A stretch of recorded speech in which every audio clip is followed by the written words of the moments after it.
wondering, but I'll let Catherine kick things off.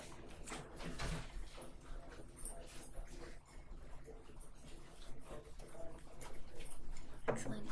Thanks, Ashley. Just queue up.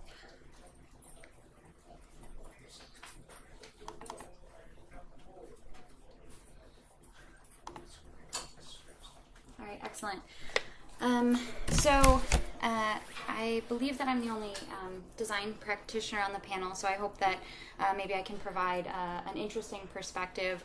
I'm going to share some lessons learned from building a design team inside a life sciences company, and I hope I can inspire the designers in the room to practice in life sciences and those in pharma to possibly build design organizations within your own group. So as Ashley mentioned, I work at Foundation Medicine. We're a molecular insights company. So what that means is that we actually sell genomic assays to oncologists and sequence the patient's tumor samples and report back to the physicians the mutations driving that cancer, and include with that therapeutic options and clinical trial options that could benefit that patient. We then take that data and have a technology and service layer that's built on top of it, and I'll talk a little bit more about that. But we basically provide companion diagnostic services, biomarker discovery, and clinical trial enrollment. So we do quite a bit. So, as Ashley mentioned, I lead the experience design team, and we really serve three functions within the organization. We have a research and strategy group, so that's formative and resonant research. I'm sure many of you are really familiar with that.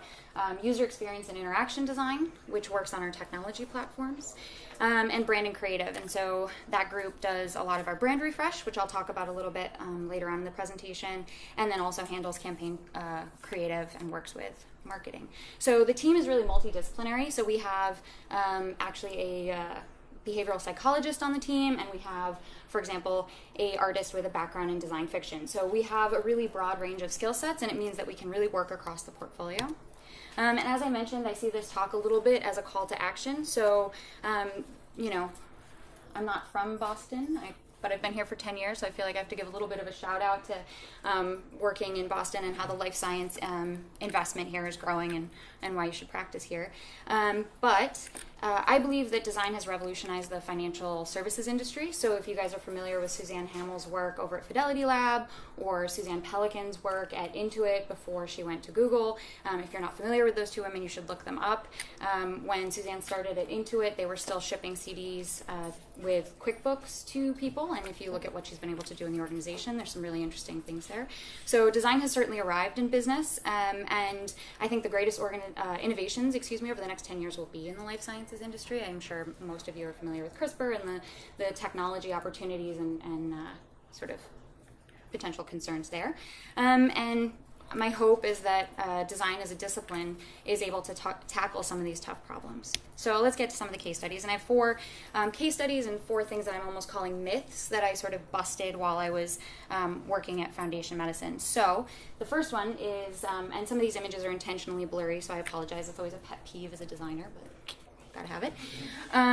So I've been working there 3 months. I'm new to oncology genomics, and I get this question. This is a molecular information portal, and can you design an easy-to-use version of this tool? And sure, as a designer at first blush, you can say, well, any designer could do better than this. But that was really naive. I was being asked to design a genomic analysis platform. And so my heart sank, and I said, oh, crap, what a mistake. I've been terribly naive and misguided. I clearly need to be a scientist to design products and services in genomics. And I can assure you that's actually not true, but it does take some reframing of your practice. So one of the little nuggets that I was able to latch onto in the early days of the group was this participatory design process called the Google Ventures Design Sprint. And is anybody familiar with this model? Okay, some people. I'm not going to go into this process. That could be a talk in and of itself. But what I will say is that Google Ventures was one of the initial backers of Foundation Medicine. And so some of the members of the organization were familiar with this idea of the design process and this particular method. And so it's a 5-day process that really synthesizes the design method and produces a result really quickly. And it's pretty easy to use. It's highly prescriptive. And it's easy to get executives bought in, because you can say, we'll have an interesting idea and some prototypes after 5 days. So 5 days seems like a pretty lightweight investment. In addition, one of the things that I really learned that was kind of interesting is how similar this is to the scientific method, right? You observe, you hypothesize, you design your test, you iterate. And so it was easy for a lot of people in the organization to get behind this as a way to create. So I think co-creation and participatory design is something that's been a theme throughout a few of the talks here over the past couple of days. And it's a theme that I want to bring up again. So you're actually looking at some sketches from that design sprint, and what you're looking at is a diagram of the way that the process worked with the original tool. So what would happen is we'd partner with biopharma partners, and they would be interested in information from our database around certain genomic mutations. So they'd have a direct line to some of our scientists. They would call them up. The scientists would use this tool, try and get the answers, send over Excel spreadsheets, and if the tool couldn't do something, they would just add a new feature. So what we realized during this particular design sprint, there were two things. First, as a design practitioner, I realized I had to be a conduit for other people's expertise. I had 2 weeks to prepare for this design sprint, and there was no way that I was going to learn everything I needed to know about genomic oncology in 2 weeks. And so I spent 3 days with one of the scientists and went over the process of a Google Ventures design sprint.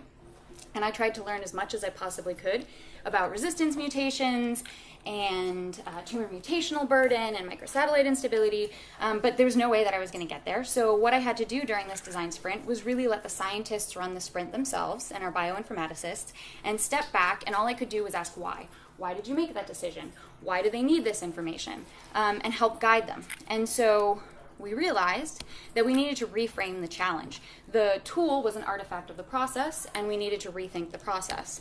So what if we democratized access to our data even within our institution? Could we expedite innovation, research, and discovery?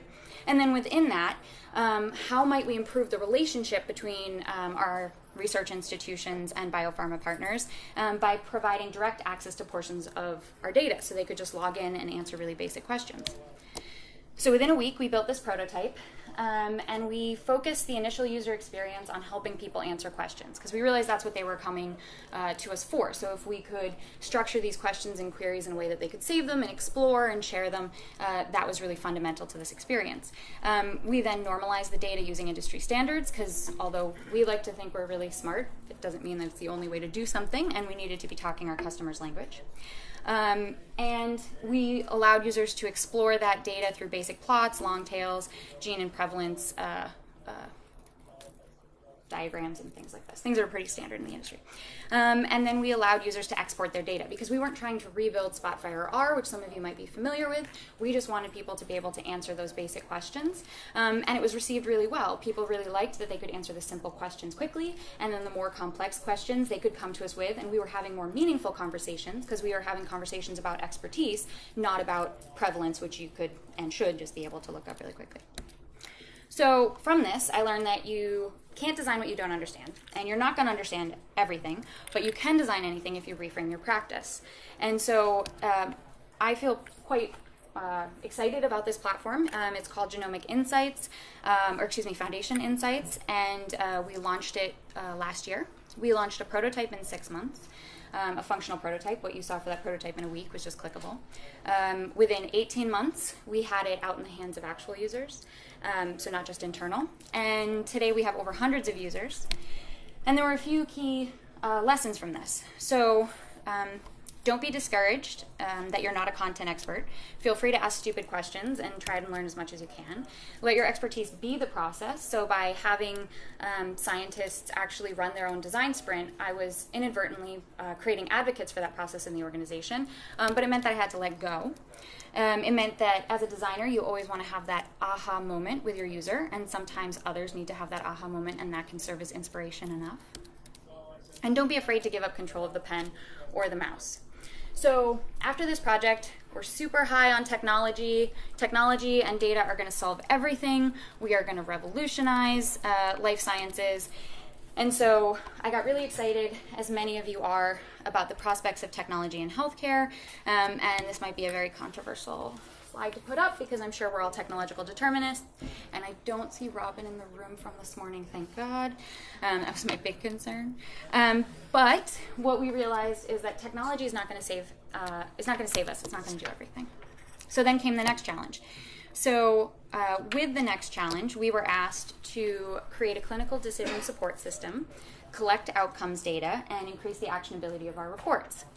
And I'm sure many of you in the room are rolling your eyes. That is the holy grail of our industry. So we had to reframe the challenge, and I'm not going to go into exactly how we did that because now you kind of understand our process a little bit. But we had to reframe the problem. So we said, okay, in our database, a physician may only in their practice see one type of case once in their sort of professional life. And in a center, they may only see that type of patient once. But because our database is saturated with metastatic and rare cancers, we actually could see that patient dozens of times. So we could actually then find similar patients and learn from those experiences. So is there a way to connect those doctors who have those patients so that they can learn and provide better treatment? And can we collect clinical outcomes along the way? So we launched this product probably about two years ago now, called Patient Match. So within our reporting portal, physicians could log in to where they already saw a report, and they could see how many similar patients, how many physicians had similar patients, and they could request feedback from those physicians, and that would be delivered via a short survey, because we were looking to normalize that outcomes data, of course. And once we had had enough physicians respond, we would aggregate that information. We, of course, would be collecting it, and we could share it back with the physician who was inquiring about how that patient had done.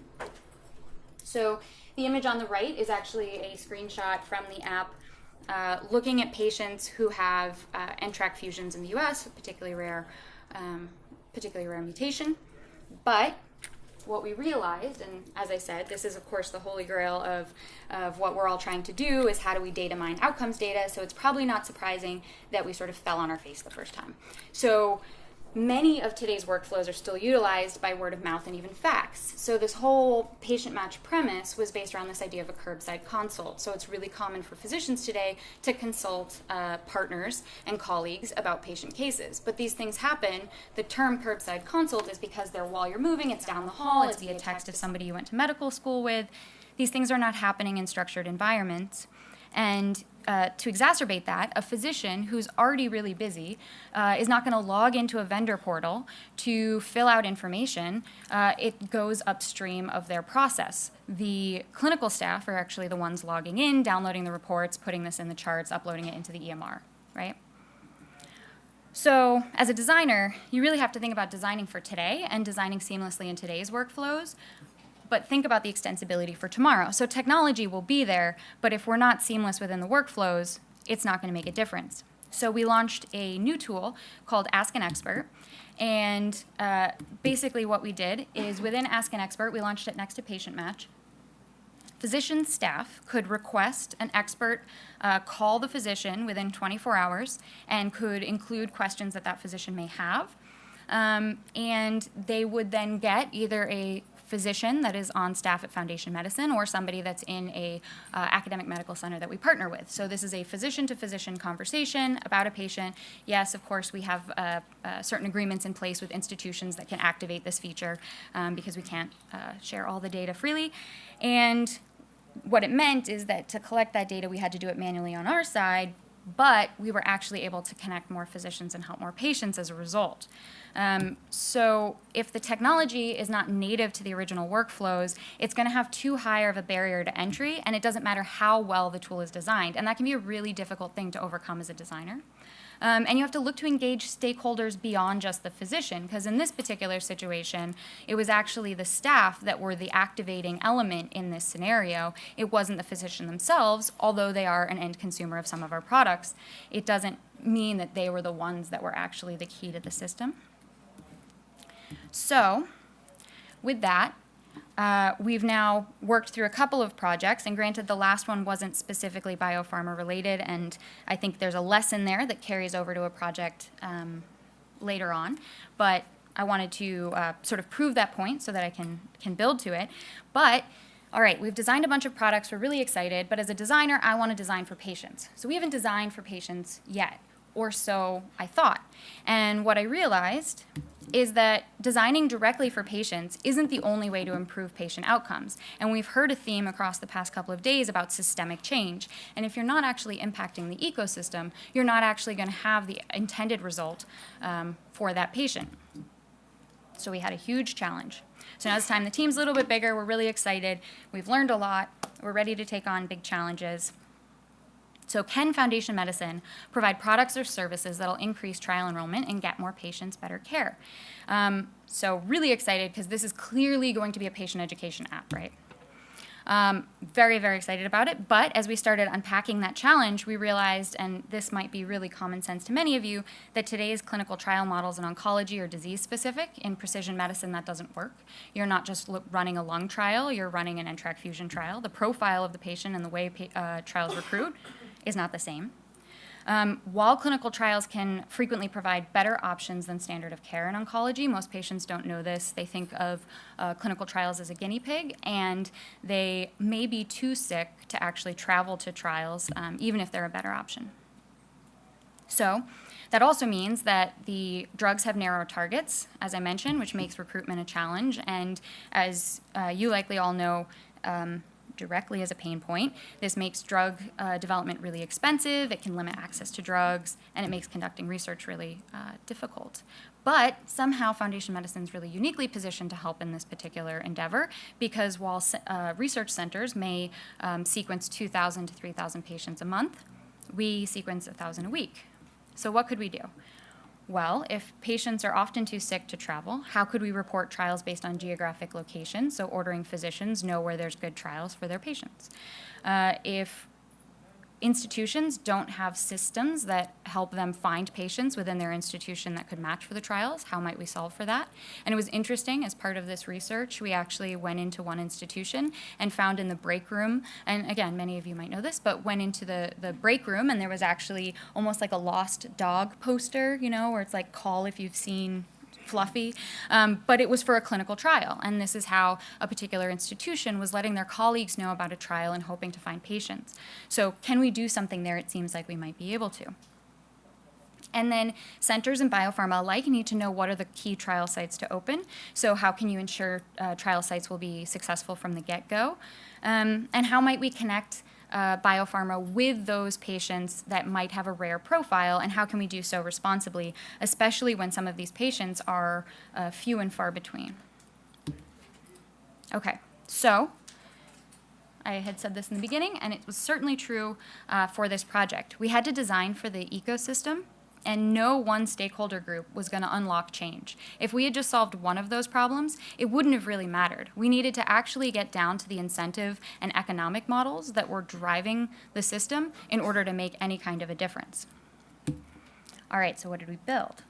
So this was such a crazy departure from where we started. In the initial design sprint, our concepts were around Apple HealthKit apps for patient-reported outcomes for clinical trials. And as we started to unpack the utility of those types of solutions and understand how it might actually live in the ecosystem, we radically changed our direction. So again, we started with about 10 designers, product managers, a couple of engineers, and we ended with 40 people across 5 departments building out prototypes for this program, which is now a fully fledged program within the company. So what is this? What we have is actually a rules engine. It scrapes clinicaltrials.gov, which I think everyone knows is an imperfect data set. It pulls real-time feeds for pharma of updated site information, and of course there's an incentive to provide this because we're providing patient matches. We then, at those sites, confirm the PI or screener contact info, so we know who the right person is to contact. Again, because we're helping them find patients, there is this incentive, and so I was talking about these sort of incentive and economic models. So these things do actually become feasible to pull together. And then FMI provides the scientific annotations because while clinicaltrials.gov gives a pretty good picture of enrollment criteria, it may not be comprehensive and it may not actually match our alteration group ontology. So what this means is that this rules engine, you can give it a patient profile, which includes the genomic findings and the location of the ordering physician, and it finds trials within a central location spanning outward.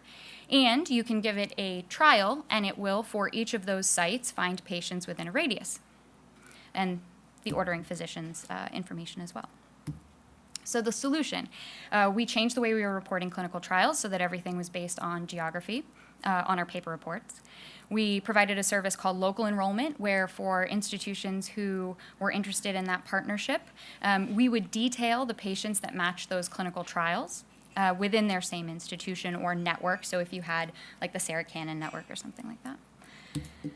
Trial planning. So the Foundation Insights platform that I was talking about in the beginning, we paired with the Smart Trials engine, and that meant that we could locate populations in key places to understand where were ideal trial sites. And then concierge enrollment. So this meant that we could partner directly with biopharma and identify patients that would match for particular trials, but as in the example with the last project, this was all done physician to physician. So we actually had a third-party physician who would review that patient's trial options or therapeutic options, as the case may be, and bring up this trial as a potential option, but ultimately it was the ordering physician's decision whether or not to pursue that for their patient, because they know their patient and the clinical variables better. But this has been a huge success. We have launched 2 paper report services, which gets back to that idea of workflows being seamless with the workflows and acknowledging that some physicians are just going to prefer fax machines. A concierge service, which is a phone-based call service, and an online platform. So in the interest of time, I'll just go through these lessons really quickly. So in healthcare, especially in drug development, you have to engage every part of the life cycle. You have to work within incentives, and you can't start tackling systemic issues unless you start working at each of those levels that add up. So we thought about it as a flywheel. So in any place that we pushed, it would make that wheel go faster, but it was only because it was that sort of closed feedback loop. All right. So I've talked about all these pragmatic things. If there's a designer in the room, you're feeling like this is kind of, okay, where's the emotion? And so this was really this was really how the team was feeling, right? So there's no room for delight in data-driven design, and especially when we're designing for scientists. And again, I can assure you this is not the case. So our most recent challenge, can Foundation Medicine change the conversation again? So we were actually asked to work on a brand refresh, and this is a different type of problem, of course. So when the company was founded, we had a flagship product, Foundation One, which is a pan-cancer comprehensive genomic profiling assay. We were first to market. We wanted to tell the story of innovation. We wanted to be big, bold. We're the gold standard. But that might not be the conversation we want to tell anymore. So we're not the only genomic assay option, but we offer a ton of services that other companies don't. And how do we express that value to all of our stakeholders? Because when the company started, we were targeting physicians. We now have a broad range of stakeholders, including biopharma. So we did a bunch of research, and this is one of my favorite quotes. I really want to print this out and put it in the office as posters. Maybe don't use absolutes with scientists, which is so funny because in and of itself is not an absolute. And we realized that maybe there was nothing we could do with our brand that was going to get to this audience. Maybe brand just didn't matter in this context, and business development was done a totally different way. But we had a hypothesis. Could we actually appeal to the curiosity that comes with the idea of discovery? So at AACR this year, we betaed a small interactive tool that focused on questions that we could answer with our services that I just outlined. So we asked questions like, how do you optimize your R&D and trial design with our 100,000 profiles? Can we look beyond PD-L1 expression and help predict response? So we offer tumor mutational burden, microsatellite instability, past just IHC testing. What if you could find patients that match your trial enrollment? I just went into that at detail. And what if you could dramatically shorten your development time because of companion diagnostic relationships? And we actually had one individual come up to us at AACR and say, can you answer that? Like, really, can you answer that? And of course, we had a conversation around it, and we realized that we had tapped into something. That emotion was really a passion for the future and really that curiosity, and we said, we can work with that. So we decided to tell our story kind of in a different way. And while getting into the full story of how we developed this is probably a longer conversation, I'll just suffice it to say that that particular insight actually went into the way in which we now talk about ourselves as an ecosystem partner. So clinicians care about better care today. They want to know what are the options for their patients. Biopharma research institutions care about that care tomorrow. Clinical trial optimization, patient screening, these are things that are really important. And our patient advocacy groups and our payer foundations, of course, want to do this together. And so what we had struggled with in understanding how to communicate with all of our stakeholders, we really realized that by using traditional user-centered methods to apply to brand development meant that we could start with how our customers were seeing us, not how we wanted to be seen. And it meant that we could invert the conversation in a way that was really interesting. So from there, we went into a full visual identity project. We went into brand architecture. Again, for designers in the room, this is a conversation for another time, likely of interest, but we renamed some of our products. We restructured the way we were pursuing relationships. And of course, as I said, when we launched this brand at ASCO this year, this included our website and our digital presence. And so from this, we realized that just from a brand perspective, we needed to stop being the hero and needed to start being the sidekick. And I think I like to end on this story because I realize that this is also the situation for design in the life sciences. As a designer, you want to feel that design has arrived. When you look at the success stories in the financial industry, you think that this is where we can go. And I hope that you feel that way. But as a designer, you're just one face at the table, and you actually have to be the sidekick to the hero that is the bioinformaticist in your organization, or that is the scientist, wet lab or otherwise. And so I end on this just saying that this was a lesson that we learned at a brand story, brand narrative level, but it was particularly apt for the team in general and how we can operate in life sciences. So thank you.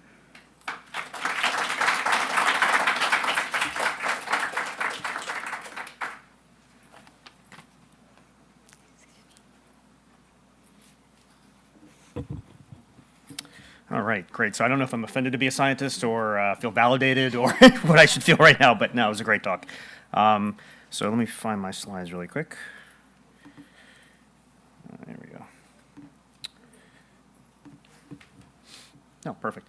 So thank you. I've only got 30 minutes, so I'm going to jump right into it.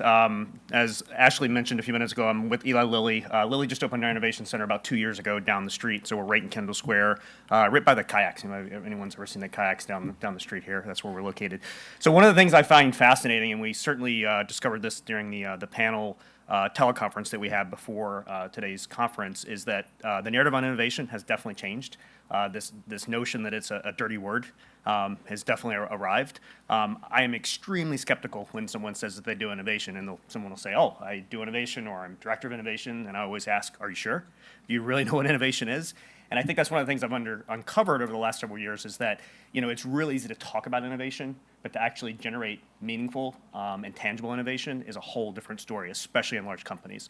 And so today I'm going to provide some perspective on what I've learned in the last, probably about 5 or 6 years, having worked in innovation groups across 2 large companies, some of the science around innovation and how we should be thinking about it, and even how it dovetails into design and user experience and things like that. So innovation reality check. So I already started that. Hopefully it will be like a Southern Baptist revival. We can actually talk about innovation in a new way after this talk. What's that? Reach. So one of the individuals I'll start with, who's seen this documentary, Jiro Dreams of Sushi, right? And so what comes to life in this documentary is this notion of mastery, autonomy, and purpose, right? I think it was Daniel Pink who published this book a few years ago called Drive. And this is really around worker engagement and motivation and things like this. But this guy, for those of you who've seen the documentary, he's probably about 85 years old at this point. 3 Michelin stars, right? So he's in a subway system in Tokyo. That's his restaurant right there. About 6 or 7 people can sit down at a time. But he has 3 Michelin stars. So he's been on the stage with some of the world's most famous chefs. He is dedicated to the art of what he's doing. And I think that's the important thing about those of you who do innovation is what is your dedication and how well do you truly understand what drives innovation and how you activate and bring innovation to fruition. And so I would encourage you, to watch the documentary. And even I found it pretty interesting when I looked up the different levels of Michelin stars, even your own products, right? Do you want to be a very good restaurant in its category? Or if you think about 3 Michelin stars, something that requires or makes you want to go on a special journey, right? And so that's what you really need to think about, especially around design and innovation. What are you truly bringing to the market? The second thing that I'll introduce in terms of the reality check is Wayne Gretzky, right? Miss 100% of the shots that you don't take, right? And I think one of the things that I found is you'll go to brainstorming sessions or ideation sessions, and people love Sharpies and Post-it notes. And the thing I've always asked is how many of those Post-it notes, if any of them, actually ever make it to a prototype, right? And so within our group, we have this notion of how quickly can we get from Post-it note to a prototype. And in most organizations I've seen, that can take months, I mean literally months, if not a year or so to get to a prototype. We're actually trying to reduce that cycle time down to hours. So we'll have an ideation session, we have full fabrication capabilities for MMAs or to build electromechanical devices, and we're trying to shorten that cycle time to increase that turnover. So take action. I think that's probably the key message here is if you have an innovation group or driving an innovation agenda, take action. Some context, in particular for the biotech and pharma industry. A slide I created probably about 6 months ago, which I think is very meaningful.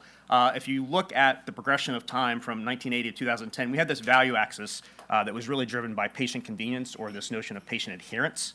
I think right around 2010 or so, and this is still an evolving conversation, the value axis changed. And I think one of the other things that changed was there was this inversion from patient adherence to let's make our products adherent to patients, right? There's a completely different way to think about this. We have always said, take your medicine regardless of what we give you. Be adherent to the medication, to the regimen. I think we've seen that invert now. Let's make our products adherent to a patient's lives, right? And so, at least in my organization, so I'm responsible for drug delivery. From 1980 to 2010, it was a bunch of widgets, right? How can we make widgets simpler and more convenient for patients to use? All the devices you see on the left, so starting from a vial and a syringe, all the way up to like glow caps and like Rebidose and things like this. You see pill pack on there, pretty much, I would call them dumb products or not connected products. And then now, for my organization, we see the emergence of software, algorithms, digital biomarkers, closed loop ideas, and then how do we think about closed loop systems, both at the product level, but the behavioral level as well. And so those are all the types of things that we're thinking about. And as a result, doing innovation in this space is becoming more complex. Won't belabor this slide too much, just saying, by 2020, we're all highly connected in a lot of different ways. I think the last stat I saw, 150 million Americans, of the 300 million Americans, 150 million have an Apple product, at least one Apple product. So, and I think the bottom right, if you look there, almost every single television set will be connected by 2020. So if you think about that level of connectivity, continuous connectivity, there's a significant opportunity there. So this is our site down the street. The only thing that I'll focus on here, which is why Lilly's really changing its conversation on how we think about design and the types of products we're bringing to market, is that our device-enabled revenue will double by 2020. And so what that means is traditionally, large pharma, you think about small molecules and taking pills, over half our revenue, probably about 2025, will flow through some type of delivery system, right? So we think about an autoinjector, a pen, some type of wearable patch injector, might be working with a mobile medical app, could be a closed loop system, all those types of things. And so for us, we need to rethink how we were doing innovation in the drug delivery space, which is one of the reasons we opened down the street. Can't see this map too well, but this is Cambridge, in particular Kendall Square. Kendall Square Association publishes this map. It's on their website. They update it pretty regularly. You can see where we're located there. And so when Lilly first thought about opening an innovation site, they looked at San Jose, San Diego, New York City, and they eventually picked Kendall Square. And what's fascinating, and it was one of these things that, and I don't think until you've really worked here for a while do you really get it, but there's this really interesting thing that exists in Boston that I don't think exists anywhere else on the planet, and that's the convergence of the clinical footprint, the engineering anchor that we have through MIT and some of the other organizations, and then the life science footprint that we have here. And when I first built this slide, because people were coming to our site and saying, why are you here? Why are you in Boston? Why didn't we build this back in Indianapolis near the corporate headquarters? And so I would highlight these three things, and I would say also people. Like there's a lot of talent here in town, right? But one of the things I quickly learned is that the other thing that's really, I would say, happening here, and the conversation continues to go up in volume, is that we're designing for people. And so this slide has a lot more meaning for me now than it did when I created it, is that you can have all three of these things working really well, but if you didn't have that patient in mind and that customer in mind from the beginning, so what? Who cares about your product? All right, so transitioning to metrics. So I think if you can't measure it, it doesn't exist. And so certainly in a large company, if I have a nice budget, I have to have output. And how do I actually develop metrics that are meaningful? Eric Ries, who wrote the Lean Startup, he has this thing called vanity metrics, right? So it's making up metrics that make you feel good. So how do we get away from that? How do we have truly meaningful metrics? And so one of the slides that I'll show here, and it's really interesting, this is actually a patent that Steve Jobs is the primary inventor on. It's a patent on a staircase, right? And one might ask, why the hell does Steve Jobs have a patent on staircases, right? And I think all of us should really think carefully about this. There's a turnbuckle there, laminated stairs, and then the actual staircase itself, right? And he claims an ornamental design for a staircase substantially, as shown and described. right? And whoever's been to an Apple store, they've probably walked up the staircase. It's very different buying an Apple product at an Apple store than at a Walmart, right? And it's that experience, how does the product make you feel? What's the experience associated with buying that product? And I think if anyone got that, Steve Jobs got it, right? And if you haven't read the book, his biography, I would highly recommend it. You'll have a much better appreciation of him as an inventor and his just commitment to that emotional connection to a product. A couple other things around metrics, and this is one of the things that I really appreciate, even organizations like Mad Power, who are kind of really pushing the frontier on this, is that I think we're at a point in time where we can't just think about these things or talk about them. I think we have to continue to reduce design and experience design to a science. And so some of the metrics that we've been thinking about and spend a lot of energy talking about, and I don't think we've gotten to a point where we can quantify all these things, but how do you truly quantify trust? And especially if you think about someone that is type 1 that may want to start using artificial pancreas, and think about Tesla's autopilot as a good example. How do you move the dial on trust? When are people willing to take on a certain amount of friction for value, right? And you think about, early, I think it's back in the 70s, these first two examples of an AP, a backpack artificial pancreas, right? It's tremendous value, but you might have 40 pounds of gear on your back. What's the friction value ratio associated with new technology? Transparency, so the example at the top here going from a compass all the way to the right to Waze, we have arrived at a point now where, Google Maps and Waze, that navigation is completely transparent, right? There's so much information coming in. We just blindly follow that arrow, right? Whereas we think back to some of these other products over time, MapQuest, we'd print those out, put them on our seat, kind of reference them every once in a while. Even the Garmins that used to sit on our dash, right? I mean, those weren't getting live feed from any sources, any data sources. And so it might take you through some pretty rough parts of town, right? Just blindly, or take you right into an accident. So we're at a very different place now where these data feeds, we go from really thin data to thick data to make products really transparent. And then the last one here, just jump over to this, and I'm glad you spoke to this in your talk, is this notion of low-tech versus high-tech. I completely agree that we're at a really interesting inflection point where technology is going to enable a significant change in the way patients receive care, the way we deliver care, the type of value that we can deliver to patients. But just because you can build an app doesn't mean that you should. I completely believe this. Connection and experience are still critical. People have to feel that connection with product. And then context, right? I think, that's one of the most paramount things around bedside manner, right? When a doctor says, how are you feeling, right? And that emotional connection to a conversation and the context in terms of how you're feeling or why you're feeling a certain way. So low tech versus high tech, definitely keep that in mind. Quick case study on process. And so large companies love processes. They love procedures. Lilly's no different. And so when I started, we had a group of 0. I was the first one. I had to build out a team. But before I even got started hiring, I still had objectives that I had to deliver on. And so across the industry, and I continue to use the word at Lilly, this idea of tangible innovation, right? I think we can all come up with ideas and inventions and think about innovation, but tangible innovation that gets across the finish line, and especially for a molecule company that's used to really long cycle times, how do we accelerate things and how do we drive to completion with our ideas? And so we wanted to come up with our innovation process, similar to the Google Sprint model. And so we did a bunch of benchmarking, like most people have done. I won't go through all of these, but hackathons, the X Prize. I think about Bill and Melinda Gates and the Gates Foundation Grand Challenges. InnoCentive was actually started by Lilly back in the late 90s, crowdsourcing example. But one of the things we noticed when we started looking at the innovation literature, not too many people had benchmarked the entertainment industry. And there's this one particular show called Chopped. I'm curious who's seen the show Chopped, right? So it's a great show, and it's actually a show on innovation, food innovation, if you will.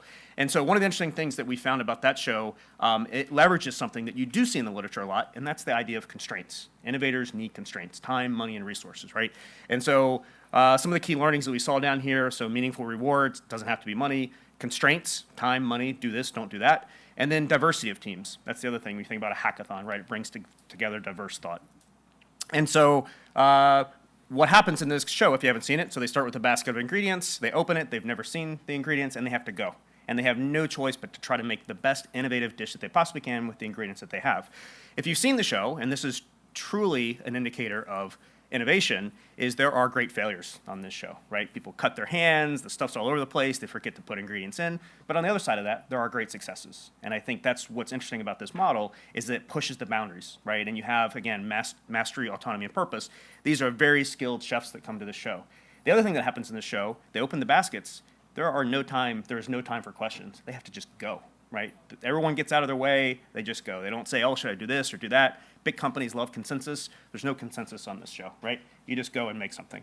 And so we built a process based upon this concept, really kind of, I would say, grounded in the question of we know what we want to do, but we don't know how to do it, right? And that's kind of the show. We know we want to build an appetizer, but we're going to give you the ingredients and let you go and figure it out. I won't go through all the different things that we've learned and the value of this process. I think probably the most significant one, which is really important to me, is we got rid of the RFP. So request for proposal, I guess a lot of people have been involved on those. I hate RFPs. I think they are a waste of time in most cases. So this process, we don't use an RFP. We actually use something called a dossier. So our basket of ingredients is a dossier that has our constraints, the context, the criteria for which people will be judged, and all the different things that they need. We can run it as a concept sprint. We've done from a couple days up to several months, and we can also do a refinement sprint. And similar to other processes, you can cobble it together in a number of different ways to tackle really challenging problems. The first time that we ran this, for those of you who don't know, we have two different drug products on the market today in an autoinjector. And so this is a single-use device. Typically, Humira is a good example of one that utilizes an autoinjector. We have a GLP-1 molecule, and then we also have something for psoriasis in an autoinjector. I was asked to build a connected autoinjector. The one that we have today was not designed to be connected. It's a dumb autoinjector. And so we have about 25 molecules that will eventually be in our autoinjector platform. And so I needed to know and answer two questions. Do I have to start over from scratch and design something from the ground up, which can take a long time? Or can I upgrade an existing device? And then the second question I had to answer was, do patients actually want a connected autoinjector, right? Especially if you're taking once a week, every other week, or once a month, what's the value in actually having a connected autoinjector in someone's hands? And so without a team, I had to engage external firms.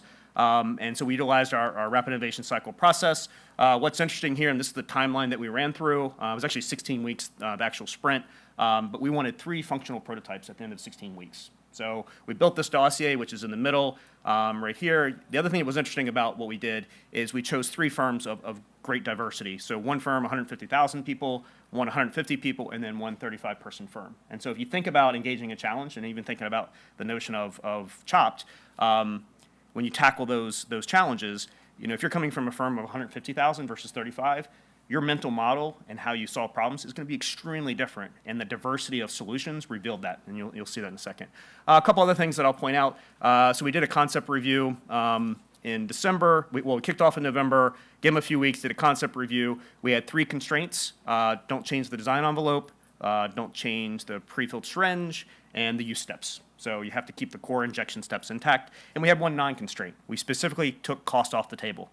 And so what was interesting, especially in an organization like Lilly, tremendous debate around this, right? Because at the end of the day, we would need to manufacture something, right? Tangible innovation. It's got to get across the finish line. It's got to be taken up into the healthcare system. And so for this challenge, we said, we don't care how much the solution cost, which was fascinating to watch people, just the mental debate that they had over that, just anguish among the organization. One other thing I'll point out here, we had evaluation criteria. Most of them were very engineering in nature that you would expect to see in an engineering challenge for a device. But 2 criteria that we would point out, ambition and awesomeness, right? And so we really wanted people to push the boundaries on this. And so awesomeness, we defined it as you don't know it till you see it, right? And so all these other criteria, it's very easy to score and quantify those. But awesomeness, and we've all had this moment where we see something and we're like, oh my God, that's awesome, right? And you didn't know it until you actually saw it. And so that was an interesting criteria because when the groups came to the reveal, we asked them to define to us or really articulate what is your awesomeness that you're bringing, right? So as teams, they had to really think about that. What am I doing here and how am I actually pushing the envelope on this challenge? So one firm in particular, we had an ideal scenario would be that all 3 firms step forward and have awesome solutions, right? At the end of the day, we did want to pick one group to move forward with. The one group in particular was able to take our device on the left, and this is a commercialized device that's on the market. And like I mentioned, it was designed with no connectivity in mind. And so the design envelope is quite tiny. There's not much room in there. However, one firm came up to the reveal, put both devices, the original and the upgraded, on the table, not a single change to the form factor, right? And they were able to install all that connectivity and all those features into the device. And so that was their awesomeness. They brought to bear just tremendous engineering horsepower, had a group of about 25 people working on this by the end of the challenge, customized circuit boards, just a lot of things they put in this. I can't go into all the details of what they did, but those were the features they were able to install. And so the process worked really well for us. The other two firms were successful as well. We did have an SOW as part of the process that all of them had to actually meet the requirements for, and they all did that. I think probably the thing that we found most interesting about I think probably two key takeaways. We got out of their way, right? A lot of times when you have engagements, and sometimes when Lilly partners with a firm, it is really important to have that deep engagement every day. Sometimes, if you really know what you want to get done, the most important thing to do is get out of the way. And so when we started the process, we gave them the dossier, gave them all the parts, and we said, go. And we had a single point of contact. We had another firm run the process for us just to kind of level the playing field. And all three teams got very anxious because they weren't having like daily meetings with us, right? Like that hour-long meeting and like talking to like 20 people across Lilly. And they kept saying, are you sure this is what you want? And we're like, yes, this is what we want. Just keep going. And so I think after about a week, they realized like we can really just take off. We don't need to call every day and check in. Like we spent so much time on that dossier, like really putting in that basket what we wanted. So it really turned people loose. I think the other thing that we found is this idea here, and this is a quote from Fast Company a couple of years ago. You tell an engineer or scientist that something's impossible, they're going to do everything they can do to prove you wrong. And I think that's what we found here is by defining these constraints, the challenge, and laying out the evaluation criteria, also knowing that two other firms were racing to kind of deliver a solution as well, they just took off. And so we found it pretty effective. We've since that time, I think we've done about 7 of these rapid innovation cycles. We found that it works really well for a lot of different problems. It probably doesn't work well for all problems. So you can see we've done, the first one was an engineering challenge. We've done mobile medical app design, healthcare ecosystem challenges, industrial design, and we've even done an IP canvas rapid innovation cycle that took about 2 weeks. And so you can see that the number of firms we've been able to engage, number of people, and then the time domain that we're typically working against on these rapid innovation cycles, which that's probably the most interesting. If you think about other large pharma, biotech, medtech companies, these cycle times are not ones you typically see. And so in most cases, I think, let's see, at least 2 of them were fully functional prototypes or pretty well-vetted designs at the end of the sprints. And so anyway, so our rapid innovation cycle, it's kind of chopped innovation. It's working pretty well for us. We haven't Lillified it, so it's a pretty light process. It's friction-free, as we like to call it, and we'll probably continue to use it across the company. Just to re-summarize, RIC works well for us when you know what you want, but you don't know how to do it. So one more slide, organization. One of the things I've learned over the years is that innovation, if you're not aligned as an organization, can actually tear your organization apart. And so there was a consultant many years ago that I worked with on helping, when I was at BD, actually helping BD understand what innovation is. And you can spend a lot of time debating the definition of innovation, but I think what we distilled it down to, and this was really around organizational alignment, is that there's 2 ways you can go about it. There's opportunistic, so this is like off-the-shelf innovation, right? So it's almost, some people would even call this serial innovation or continuous improvement. And then on the right, there's directed innovation. So I want to be very disruptive, go after a specific patient population or segment, and be very creative and extract a lot of value. And then there's obviously, risk benefit, cost benefit for each. The thing that I found, though, is if you don't have an organization aligned around one or the other, you're going to have a lot of problems to deal with. And so I think that's one of the things we talk about within our group is that in certain cases, we know that we're being very opportunistic. There are products like our Quick Pen that's been on the market for a long time. We make about 200 million Quick Pens a year. It's not right for disruptive innovation. Those manufacturing assets are installed. They've been working really well for a long time. There's a certain cost profile associated, so we have to be very careful.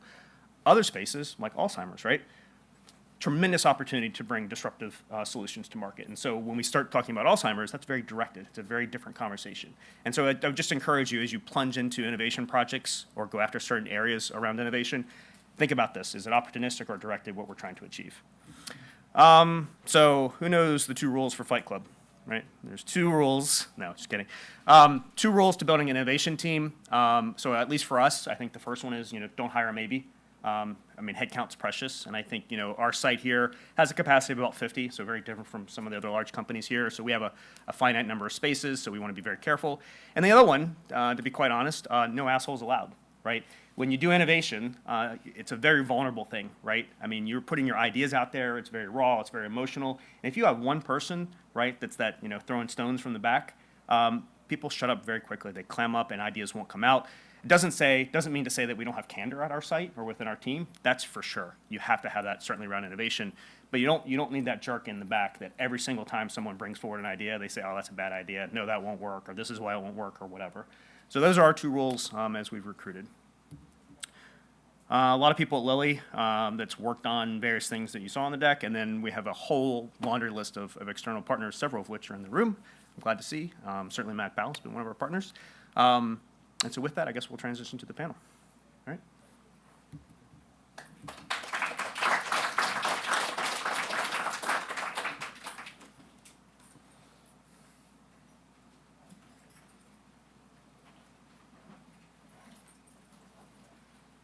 Logistics. So we will let everyone here do quick intros. So I don't know who wants to go first. So. Are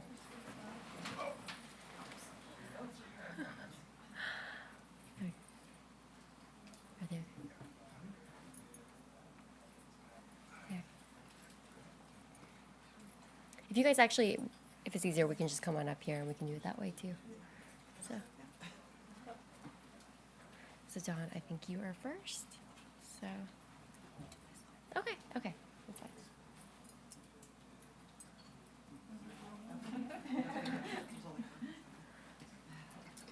So Justin's going to moderate the panel, but I'll do quick intros for those of you coming in late. So we have Dawn Irish from Shire. We have Jade Rhodes from Takeda. We have Sue Zelt from, Jane Rhodes from Biogen, Sue Zelt from Takeda, and we have Greg Miller from UCB. So I will let you kick it off here.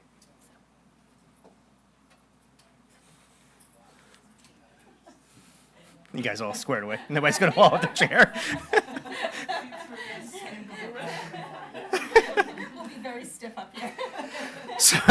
So why don't we do this? Why don't we just go down the line really quickly and maybe take like 3 to 4 minutes, introduce yourself, maybe tell just briefly a little bit about your role within your organization, and then maybe describe within your organization how innovation is considered or defined. And we'll start with that, and then we've got several questions we'll jump into. All right, so go ahead. My name is Dawn Irish. I work for Shire, and I'm part of the Digital Health and Emerging Technology team, which is comprised of 4 different areas. We have enterprise architecture, which is sort of the foundation of our technology. We have enterprise analytics, which takes a look at both the analytics within the organization, but also machine learning and artificial intelligence. We have alliances and partnerships, which focuses on external relationships with accelerators and with partners. And then we have my role, which is digital experience and brand, focusing on increasing the digital IQ of the organization and increasing our profile as a digital health leader, both inside the organization and external to Shire. Okay, excellent. Hi, my name's Jane Rhodes, and I'm from Biogen, just up the street, and I'm in a group called Value-Based Medicine, which was formed as an innovation hub about 4.5 years ago at Biogen. And the reason we were formed as an innovation hub was because we kind of sit outside the regular business of core business of drug development, and they didn't really know what else to call us. But we were formed to really address one problem in the industry and healthcare system, which is the lack of standardization of outcome measurement in the neurology space. And the work that my team in particular does is to bring digital technology to that problem to try and help solve and improve the way we collect data in the real world practice, not in clinical trials, but in the practice setting.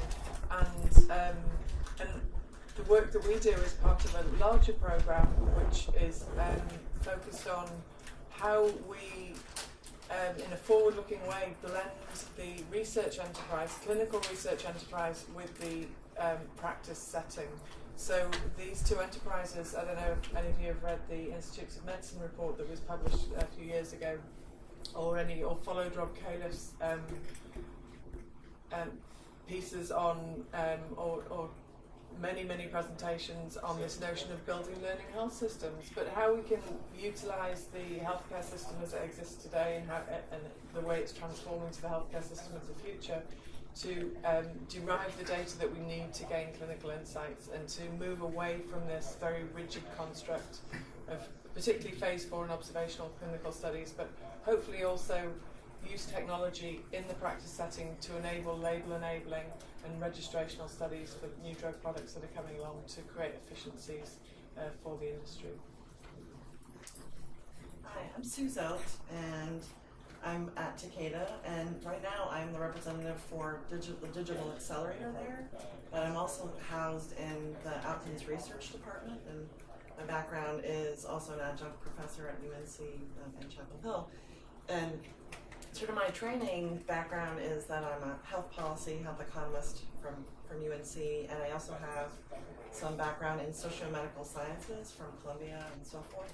And so I bridge those social determinants, a perspective, and so at Takeda, the digital accelerator is housed in the R&D space, and we're trying to really innovate our understanding of the patient and the patient needs in order to help with clinical trial recruitment, as well as really address health disparities.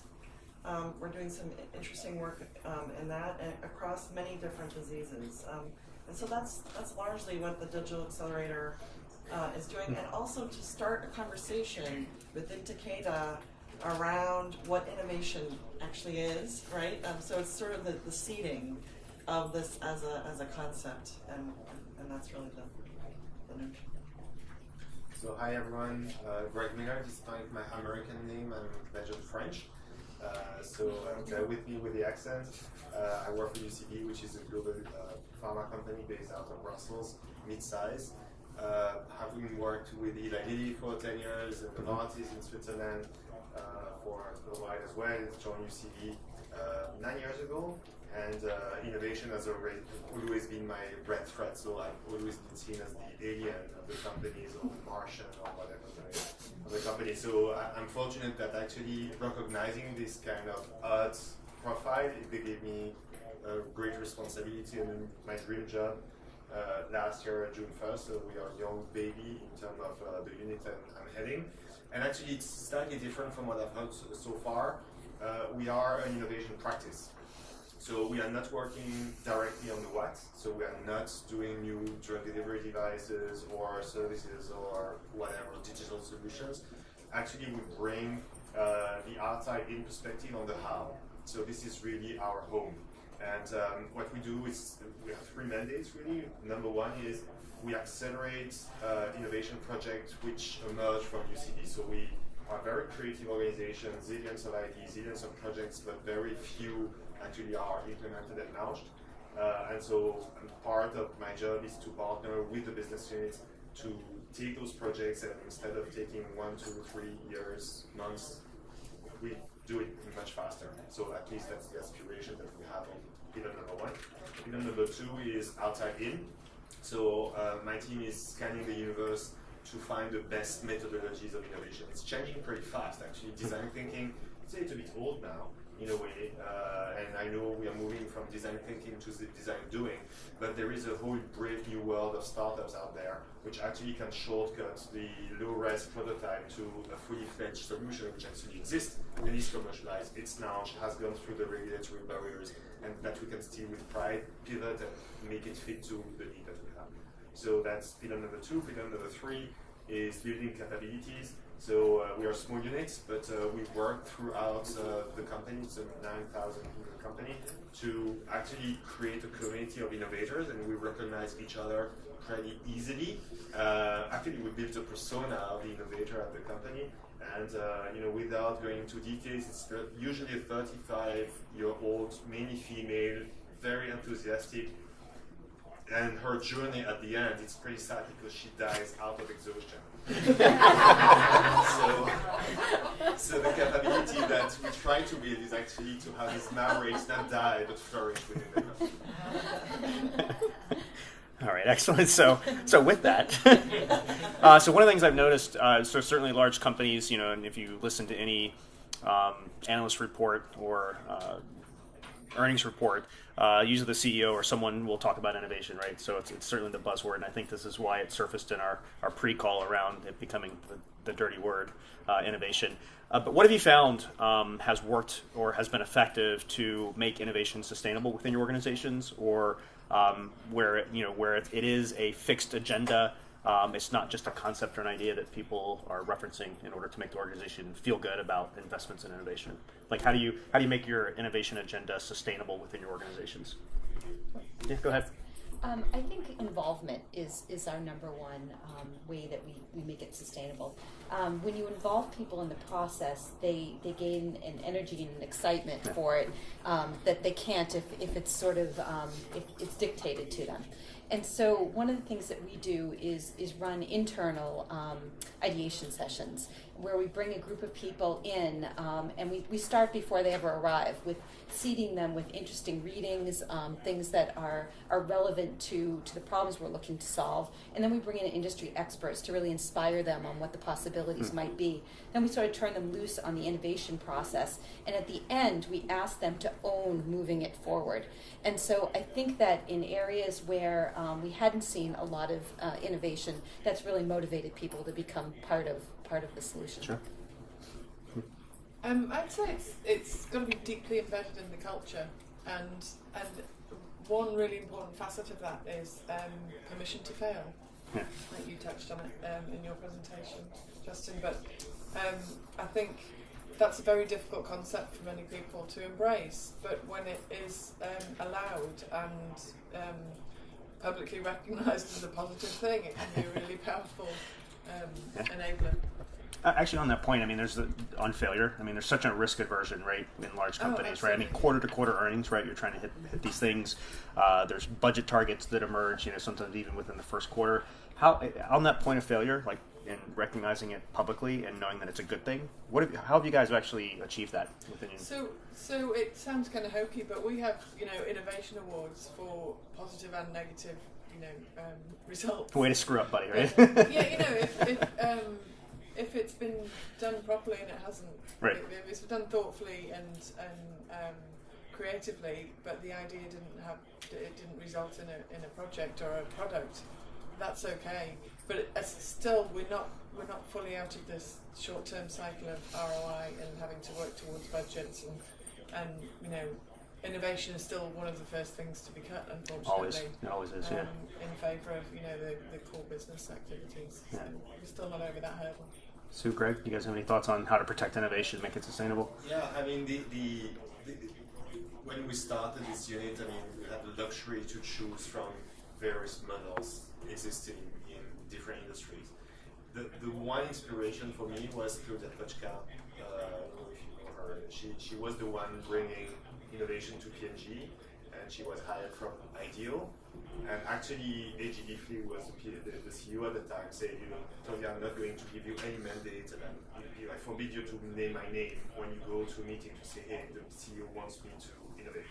So what she did very smartly is she focused on the desperate business. So nobody wanted her in the beginning because, of course, all the business units know better than someone from Ideal who have no clue about the business. But Mr. Clean was the one going south in terms of sales and business, and so they had nothing to lose by partnering with design thinking and the new ways of solving a problem. So they partnered with Claudia, and a few months, years later, now it's a flourishing business. They have full franchise, including Mr. Clean, car wash, etc., etc. So to make it sustainable, I think we need to address challenges. I think, like Disney would say, you'll have to create two types of experiences. You have create the magic or rescue the tragic. For us, we have enough people creating the magic, create new drugs and new devices, including autoinjectors and stuff. This is making everybody dream about the bright future. Our business is to solve really dirty problems that nobody wants. And by doing that, it's an endless possibility of sustainable innovation within the company. So we have looked at saviors and not pain in the butt. This is at least what I try to convince myself waking up. Yeah. Any, Suni? Yeah, I think for us, we've really used certain champions at high levels to really bring about the seeding and the innovation as more of a cultural embedding. And essentially too, we also spoke to really where are variants? Where's variance happening? Where's the disparate populations as well happening, and those are the issues that we could, where are the variables not adding up, not making sense scientifically or economically or, in terms of generating value, and that's where we try to establish ourselves. One of the, and I touched on this briefly in my talk, one of the struggles I've had over the years running innovation portfolios or agendas is metrics. And I had, for a number of years, I had this kind of idea that as soon as you start applying metrics to innovation, you essentially have, might as well start writing its obituary, right? Because I talked about awesomeness, right? I mean, if you have a truly innovative, group, they're going to be putting out things, and you're like, yeah, that's good. However, we all need metrics to measure our performance. What have you guys utilized, or how have you found, what effective ways have you found to measure performance that's meaningful to your organization that helps you make your innovation agenda sustainable? I think there's a couple different ways that we can monitor it. First of all, there's dollar savings. I mean, I think that gets to the bottom line, and it sort of meets both needs. You're innovating, and yet you're also saving money. And I think there have been a couple instances where we've been able to develop a process in-house that we might have gone out for. And one particular comes to mind on analytics that we saved over $1 million. And so the ROI and the group got better service for it as well. And so I think that not every scenario is as clear cut as that one is, but there's obviously money. There's also in our business, we deal with patients who have rare diseases, and they're very hard to find. Studies can go on, for years and cost millions and millions of dollars with just one or two patients. And so if we're able, through patient finding innovation, to bring in additional patients to a trial that allows us to go through the clinical review process more quickly, then we're also adding value there. And so we work across the enterprise. It could be things like saving materials that might have otherwise spoiled because we innovated and put some monitoring on our systems, and so you can quantify those things, and I think that they've been really telling to the people that we work with, and I think that those people who have taken the leap and taken the chance on the innovation, it's really been a payoff for them. Sure. I mean, tangible ROI, that's always the best way to lock it down. What about more intrinsic things? Has anyone found, you talked about failure, right? Public recognition of failure being a good thing. But sometimes, things take a while to sort out. And Creativity Inc., I think Ed Catmull calls them out as ugly babies, like innovation. Like when you get started, it's an ugly baby. Some of these early ideas, like you can see it, but you can always explain it to everyone. Where have you found, or how have you utilized metrics when you're working in this more gray, fuzzy space of innovation? Has anyone found a really effective way to measure performance before things become tangible?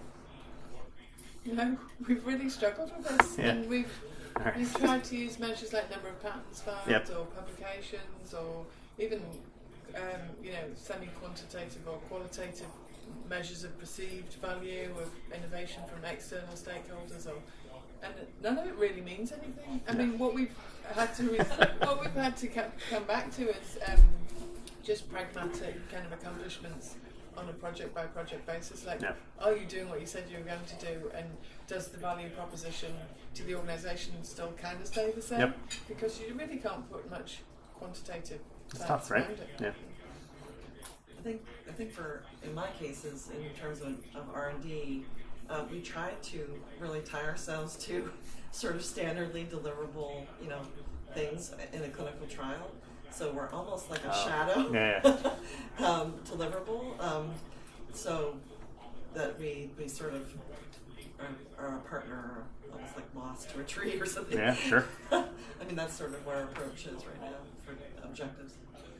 We don't have standard metrics because if we are true to what I just said before, in terms of being true to the challenge can be cultural, can be clinical trials, can be manufacturing, can be anything. So where we want to put the rigor in the measures is actually on defining so well the challenge and the hypothesis which is underlying it in the experimentation, that actually this is what will prove the hypothesis right or not. But it's as diverse as the challenges we work on. Yeah, I mean, I think one of the things we found pretty effective is a lot of times innovation agendas are push agendas, where you're trying to push innovation into an organization. I think our portfolio, we found we have a certain number, if not 60, 70% that are pull-based. So somebody's asking for a problem to be solved in some way. And so we rely on that pull as kind of one of our indicators we're onto something. So if we switch gears a little bit, so we've talked a little bit about organization and how do you manage an innovation portfolio.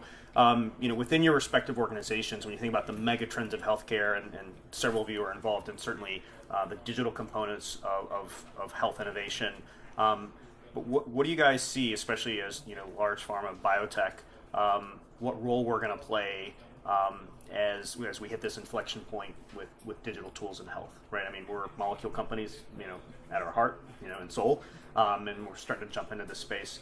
How's this all going to come together? I mean, what role do we have to play, versus some of the other, startups that are out there, or Verily, or Apple, or whoever it might be? How are we going to fit into this, right? And within your organizations, what's the conversation you're having? I think we're going to get closer to the patient. Definitely, I feel like some of the devices that we're designing or the apps that we're designing are meant to really impact patients' lives beyond the therapies that we offer.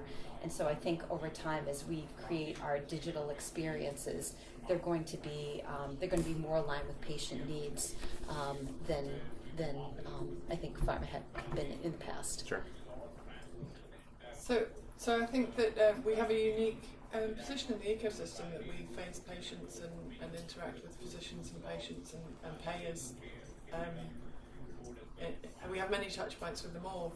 And I think we're not going to be able to solve it on our own. It has to be a community. It has to be a whole ecosystem that changes the way healthcare is delivered, and we're just one tiny part of it. But the kind of things that we're doing that we hope will move the needle, especially in art and therapeutic area that we're particularly interested in, is by developing systems and measures that can just help inform everybody to be able to give them the information that they need.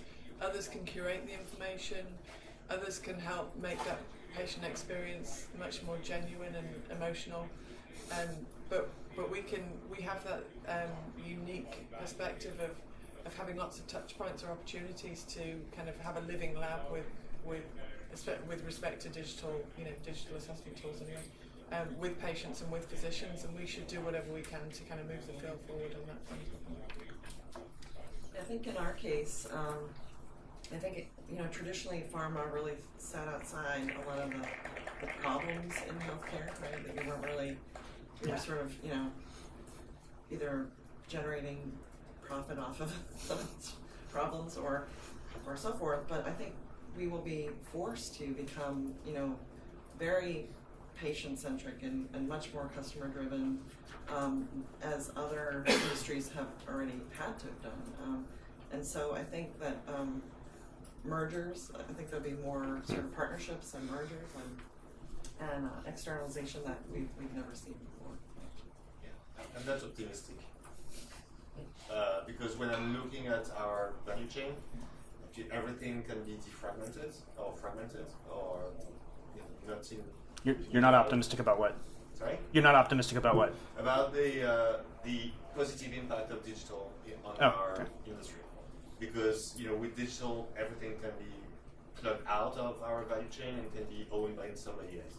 And at the end of the day, what makes me not that optimistic is the fact that our ownership or territory so far has been clinical trials, clinical data that we would sit on and actually publish or share with payers to say, hey, this is the value of our drug. This is the evidence that we can demonstrate, so please pay us a steep price and get, high reimbursement. That was the model so far.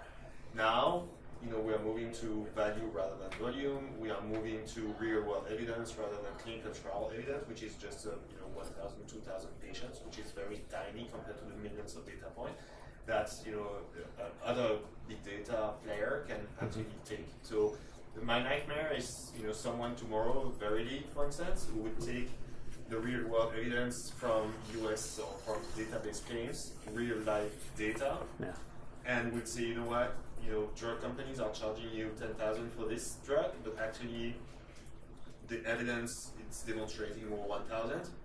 And actually we are going to go doing vertical integration to buy some research, some CROs, all of that, and we are going to rebuild the puzzle to actually demonstrate real value.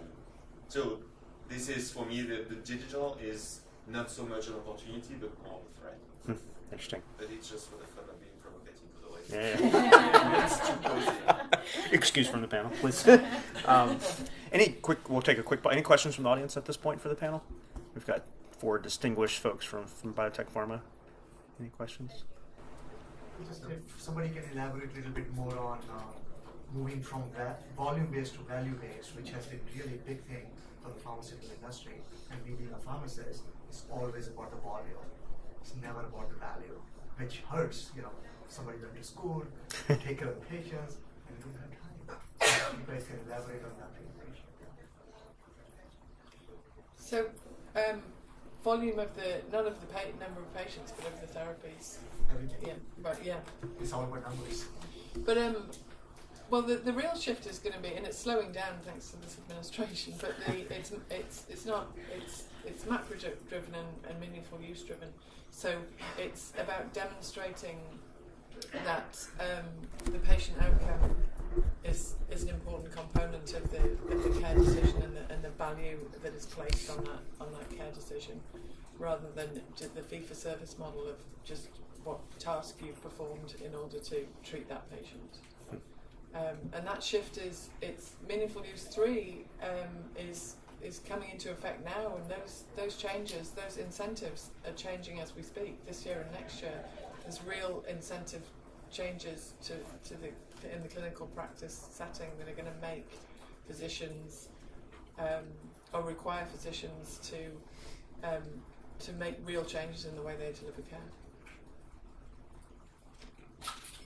Do you know more about outcomes than I do? Yeah, I mean, there's many policies, right? So there's been many policies in the work for quality of care through CMS, drives a lot of sort of different payment schemes in the United States, particularly, and then you can talk about every other country, sort of maybe being advanced or sort of on a continuum of defining what value is and how that's sort of measured. And so there's many movements that have been in the works, MACRA, OCM for oncology, the oncology care model, about that. There's really a lot of incentives and this is why you see a lot of consolidation in the healthcare industry, less private practices, because there's incentive to do quality measurements, and so really patient satisfaction is actually a payable, it's a measurable, and they will get incentivized to increase patient satisfaction, for example. So the volume is less important, and other measures are becoming more important, and actually paying for performance on those measures are driving a different kind of value. But one of the big issues is, especially in the area that I work in, neurology, is there are no current methods to measure outcomes for patients for any neurology indication. It's much more of an art than a science, and so you can't demonstrate the value of an intervention or a therapy because there's just no way to measure it. So I kind of agree with some of the things that Greg was saying about this threat of complete disruption of the industry. If there are ways that we can generate real-world evidence that can truly demonstrate cost-effectiveness in the marketplace of therapies, then the industry is under threat. But that's kind of a big gap in the healthcare system today. It's less so in other healthcare systems. Cost effectiveness is something that's managed much more effectively in European countries, for example. But when you compare, it's really strange, right? That in healthcare it's so complicated. I mean, pay for performance for any other industry. Ask the consumer if they are satisfied, they are happy. As I am happy, if you pay for it, that's fine, right? I mean, why? I'm with you in terms of outcomes and these objective measures of whatever endpoint, but actually, who cares? At the end of the day, the consumer would say, I'm happy with the results I get because my expectation was this, and you deliver against my expectation, higher, and that's it. But they're not paying for it. That's the challenge.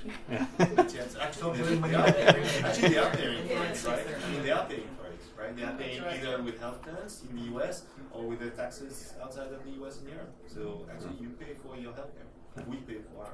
There's a lot, and the health literacy is I do a talk a lot at university levels on sort of what people pay, and people are stunned at how much actually you know. Most people don't even realize how much you pay for your care. So I think like the health literacy, if people become more sophisticated, patients and providers, everybody becomes more sophisticated around what they're paying for. You would never go buy a car. You would never go through the same blind process in buying a car that you do to get health care. And so if those things collapse, then we're in pharma's in big trouble. Sure. Yeah, in terms of margins. I wanted to know, I think Yeah, go ahead. I'll get you next, Amy. oh, sorry. From your perspective, in your respective companies, what is your number one priority when it comes to innovation? I think for us, it's improving patient outcomes. So at the end of the day, are we doing things that help more people, that reach more people, and help them live better lives? So I think it goes across the gamut for us as well, because that could happen in multiple ways. It could happen on our manufacturing floor in terms of ensuring the integrity of the supplies and the materials that make our therapies. It could happen in the R&D space, as we monitor patients through clinical trials, and it could happen in our commercial space where we ensure that that patients have access to our treatments. So it's multifaceted, but it's all aimed at the patient. Yeah, I would just echo the same thing. It's like innovation is a state, should be a state of being across the entire development pipeline. It shouldn't be there should be a monopoly on innovation in any particular part of the company. And I think it's, like I said earlier, it's like a cultural thing. Everyone should be innovating all the time. But philosophically, our approach is just like yours. It's like what's good for the patient is good for the business. So we try and make everything start with the patient and put yourself in the patient's shoes. And in our untrained design approach, I guess, as scientists, try and think from that perspective. But there's no kind of imperative to innovate on one particular topic. There is a little bit of a paradox that you described, because at UCB a few years ago we went into that direction, that what's good for the patient is good for the business, and actually by doing that we ended up with a lot of projects which had nothing to do with our business, but it was la la land and doing things that were nice but without any impact on our bottom line. So now the pendulum is swinging into the other direction a little bit, and what we want is to create value for patients, yes, and society, yes, but it needs to have some return to us. And so the core strategy for innovation for us is enhance the core. So what we don't go, with some exception, therapy area for therapy area, is new revenues or new business models. This is out of scope for the time being. We are exploring the horizon, and we are watching for the Uber and Airbnb of healthcare, like every startup is proclaiming to be. But actually, we're in the business of core medicine, and everything that can enhance the core, the value proposition that we have, then this is innovation for us. Amy, do you have a question? So that's kind of the nature of my question, is focus as articulated so beautifully by you to heal and to cure and to improve patient outcomes. And I know many pharma life sciences companies are dabbling with digital companion therapies or other services that help with patient navigation and condition management, and it's sort of a companion in that the core of the company is still bending molecules and delivering drugs, and it's not to the point yet where those companion therapies or those suite of services are monetized or billed for. But how do you within a drug company pushing these different services or digital therapies, do you feel like we're anywhere close to the point where you're going to be able to monetize some of these newer therapies or suites of things that include other things? So that for digital biomarkers and companion diagnostics, the coding process is still pretty long and painful. It's not to say you can't have any ROI on something that's not coded for and claimed through traditional billing systems, but that's I don't think there's a lot of there's not a great deal of optimism in the kind of the potential revenue from those kind of things. They're all intended to support the core business, but I think there's still a little bit of I don't know, tentativeness around digital therapies, which is a whole new emerging area of development, like the Achille technology. I don't know if you're familiar with PureTech's Achille interactive cognitive interference technology as a therapy for ADHD and potentially other neurological diseases. That's a whole other emerging area that I think is really interesting, and that's something that that may fit better into the pharma model of being a therapeutic. But I think the kind of companion piece of digital is always just going to be just that. It's just something that is a beyond the pill strategy to kind of enhance the patient experience. Yeah, me too. The props, it's okay. So I think where the digital application can be monetized in a way and through pharma is that if we could find a way to, by building in outcomes measurements, and it's the menu that we take it forward, that then regulatory agencies, the FDA, you have a patient-reported outcome or a patient-focused outcome pathway for. It's a long process, and you have to develop an endpoint model and so forth, but you have to follow their development process, and that will be the way forward to sort of link that up as a monetized value. But I agree with you. I think it's sort of Yeah, and I'll just quickly jump in. I mean, I think one of the digital biomarkers, I think, and companion diagnostics, if you were to start incorporating them into the conversation. But I think people very intimately understand closed loop when you talk about insulin and glucose, right? But with digital biomarkers, we really have enabled or have the opportunity to close the loop on a lot of disease states. And I think that's where outcomes will really start to come to life, is when you have that continuous monitoring, and we have this transition from thin to thick data. So you have this ongoing understanding of how effective therapies are. But we're still a ways off from having that available. So a lot of conversation here has been more work in the reactive, right? So we're talking a lot about outcomes and improved outcomes. I actually would love for you all to speak a little bit, provide some perspective on prevention.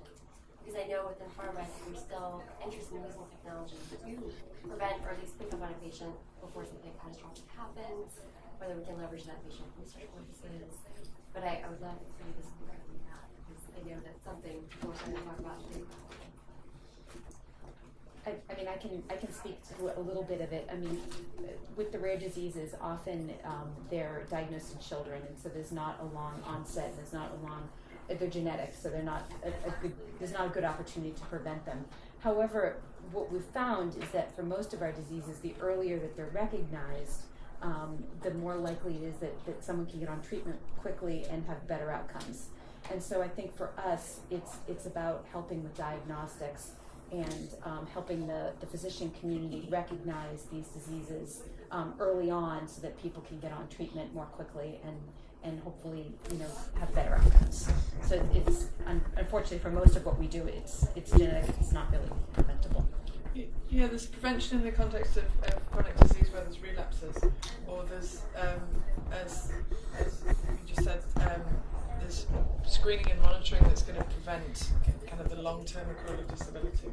And an interesting conundrum that we have that Lilly has, and I know we're thinking through, is like, how do we prepare for the potential arrival of Alzheimer's therapies?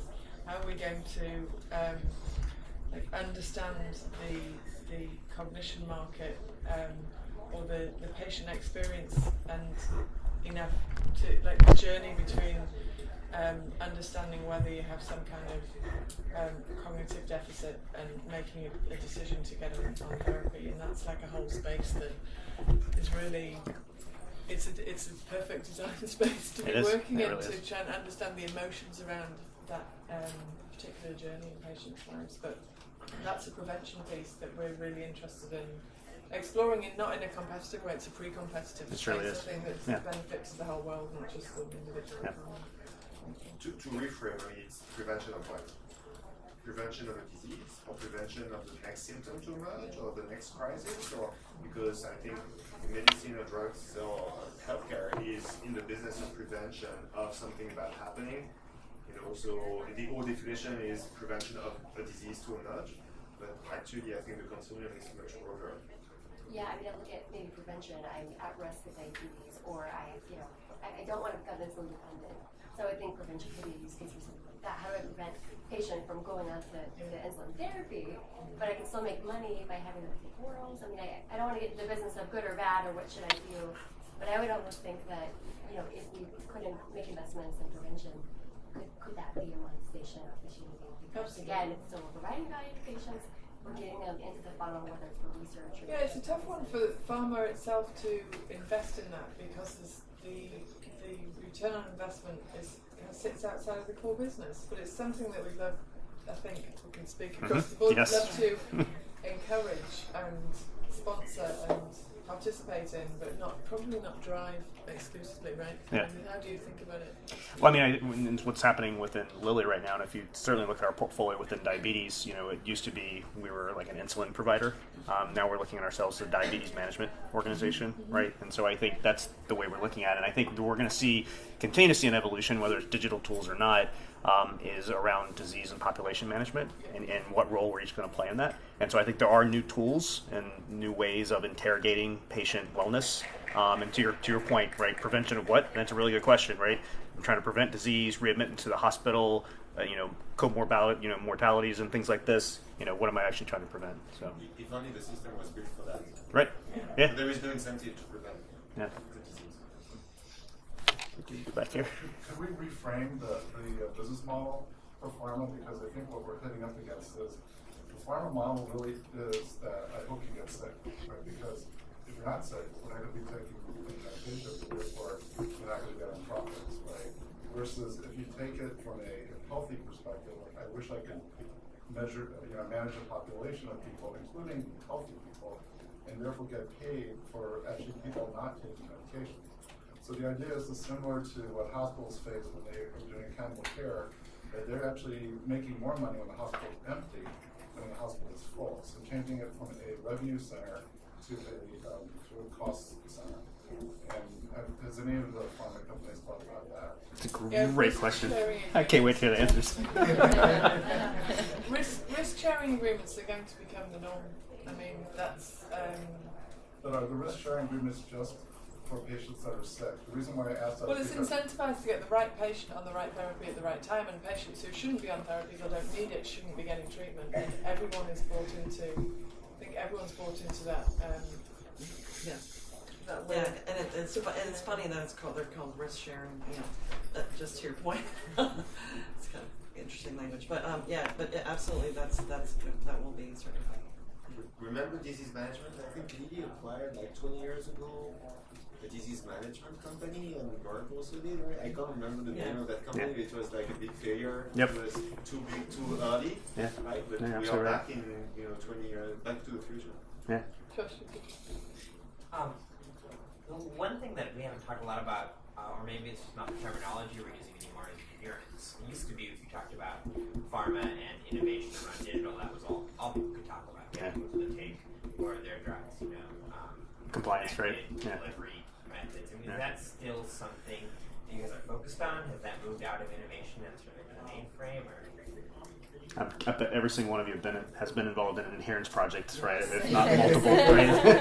Totally, it's not an across-the-board strategy. It's one approach to helping optimize the patient experience for certain indications and certain types of therapies. I mean, I know speaking, and you probably in rare disease, the same. Adherence and compliance are almost non-issues.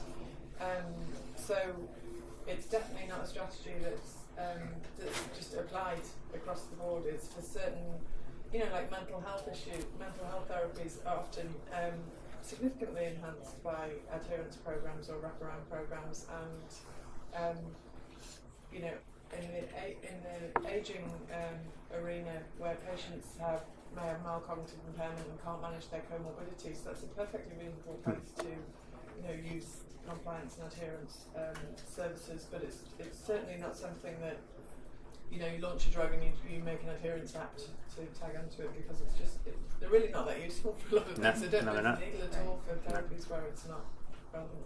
And like what Catherine said earlier, if I go correctly, you mentioned that actually treatments need to adhere to the lifestyle of patient, not the other way around. And I think we found that lesson. Yeah, I mean, for us, it's about patient engagement. I think we don't talk about adherence as much anymore as about patient engagement. How do we actually? What are the types of things we're deploying or developing that people will decide to engage versus being adherent to, right? Is that a real shift in strategy, or is it just a shift in terminology? I consider it a complete shift in strategy. It's a lesson learned. It's a driven by lesson the learned. patients. It's an evolution of the application of digital to the. Yeah, personally, I've been part of probably 3 or 4 large adherence initiatives in my career. Tremendous amount of time and resources invested to understand adherence better, and people always start with technology and they end with behavior, right? And I think especially kind of the conversation going on over the last 2 days, that whole idea of hacking into behavior and understanding it better, and you kind of inverting the equation like we talked about earlier. How do we design products that are adherent to people's lives versus, like you said, the other way around? Yeah. So I think it is a shift. I think it's a shift in thinking, not as much strategy. Yeah. So related to that, good. Patient-reported data. So as we innovate and we build systems where we're engaging the patient is reporting things, or things are being reported about the patient. What's the value of that to innovation in pharma? How do you see it? So it's becoming, absolutely essential in my perspective. You have to have a very sophisticated understanding of patient-focused outcomes, patient-reported outcomes. It's absolutely. There's a bit of a conundrum at the moment in that the real-world evidence arena, so non-traditional data sources, are completely unvalidated and thereby lack the ability to direct decision making in the healthcare system, right? So take, for example, using a Fitbit, number of steps is not going to be informative to any physician. They're not going to make a decision based on your number of steps. But a simple, validated psychometric instrument that might measure how far your time 25-foot walk speed or 6-minute walk speed, that's something that is clinically validated and drives a clinical decision. So we have to somehow merge these two streams of information so that we can drive decision making more effectively. And today there's a lot of kind of speculation's the wrong word, reluctance in pharma to rely on unvalidated measures to either ask for clinical decision making by the medical community or to drive decisions that will inform regulatory based filings. So I think it's changing, especially more recently it seems to be changing, but there's still a hesitancy to use non-traditional real-world data sources, but as they become more and more heavily analysed and curated and value can be placed on them, I think that will change. And it's a big deal for value-based care as well. When we do have a validated system and we can show patient outcomes based on a particular tool, it could be very, very helpful. I have to say the agencies are working very hard to change the perception that it's a regulatory barrier to using these, which is brilliant. I mean, they're so engaged and so inviting for pharma to use novel technologies in the clinical trial space that hopefully that's really going to trigger a lot more innovation in this space. I mean, a big barrier here, I think, is how medicine is taught, actually, right? If you go to any medical school, right, or where nurses are taught, you know, there's the 6 systems, physiological systems that they're still taught, right? And this idea of using digital intervention, digital biomarkers to quantify where, you know, patients are tracking heart rate variability and sleep performance, right, in a very different way, and they can see the impact of what they did yesterday on how they slept and how they feel the next day. That's not being taught. I mean, that's not part of the curriculum today. And so I think we'll probably catch on. I think the payers will catch on, but the providers, I think the clinicians, I think there's a, you know. Yeah, there would have to be a major shift in that. That's right, right. Yeah, I mean, we're very keenly aware and interested in patient-reported data and the notion of a citizen scientist, right? And I think the tools are emerging now that allow people to interrogate their health and understand the impact and beyond just step count, right? What's actually going to happen? Yeah. Yeah, but if I could just turn that around slightly, because I really appreciate the way you answered it. So if you think about it, you're putting these tools in the hands of the patients. They're gathering all this data. They can see that they felt this way today and they felt that way yesterday, and their mood was like this, their mood was like that, and this is when they took your drug, and this is when they didn't take your drug. Do you think that eventually you're going to be giving them a kind of consumer tool that you didn't necessarily plan to design? You know, if somebody gave me an app for my headache medicine, you know, and I could go, well, Anacin doesn't seem to make much difference. I'll try this. I'll try that. You know, use the same tool. There's a really fabulous study that just came out and was presented at ASCO a couple weeks ago by Ethan Bosch, Memorial Sloan Kettering, UNC, and he showed that he gave an app to metastatic cancer patients. I think it was metastatic breast cancer patients. And they were asked about side effects, and they reported it via this app. And they showed mortality benefit, no other intervention, but mortality benefit from just engagement through this application. So I mean, it's very important data, absolutely critical data that we understand, particularly around side effects, tolerability, and how can we be better managers of patients. I mean, we're in this. You know, Pharma is in it. I think there's a whole science behind the effectiveness of a drug in the marketplace and the efficacy that we can prove in a randomized clinical consult study, a clinical trial, and we're just learning like the power of, you know, really collecting all that real world evidence and how that's going to drive how we prove effectiveness. I think it's all going to change in the next it is. I mean, and then how it interfaces with the healthcare system. And in this case, you know, there was a system to take that information and do something with it. Yeah. Not always the case. Back there in the back. Finding lessons of data and within the field of pharma, I'm interested to see how this nowadays genetic data is moving, and it's, you know, people give it as a Christmas gift to sit and there's a lot of FDA regulation and things being discussed, but then how are you guys as a team of design and innovation leaders within the pharma embracing that within the field of design? Because it is something that kind of, it's not as like a device that you can deliver the medicine, but it might be some things that are similar to the line of neurology that doesn't have much of a way to track at this infancy of technology, but it's coming up so rapidly, like in China. So how are you guys preparing that? And if there's anything being discussed that interesting story you guys have? I can only speak to it in the context of some neurology indications that where there's a clear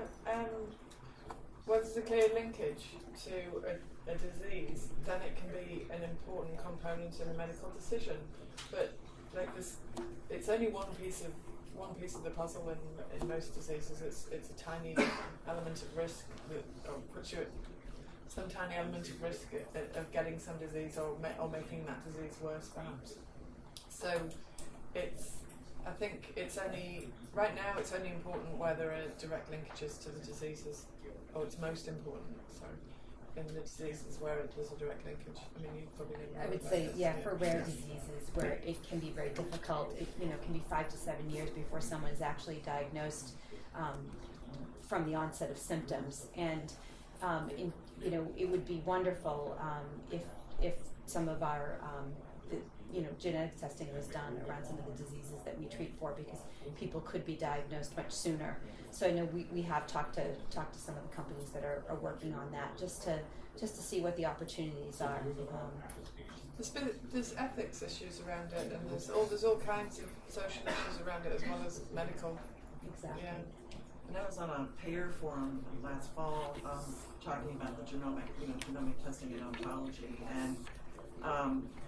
and there's really, nobody's willing to pay for it, because a lot of times if you get the genomic profile of something, there's nothing there to do with it. Yeah. Besides ethically sort of just terrifying somebody with that information, nobody's going to pay for this, and so there's a lot of payment issues certainly around it as well that need to be worked through. Yeah, for me, the only angle which has, I think, traction within the pharma industry is as a marker for success of a drug.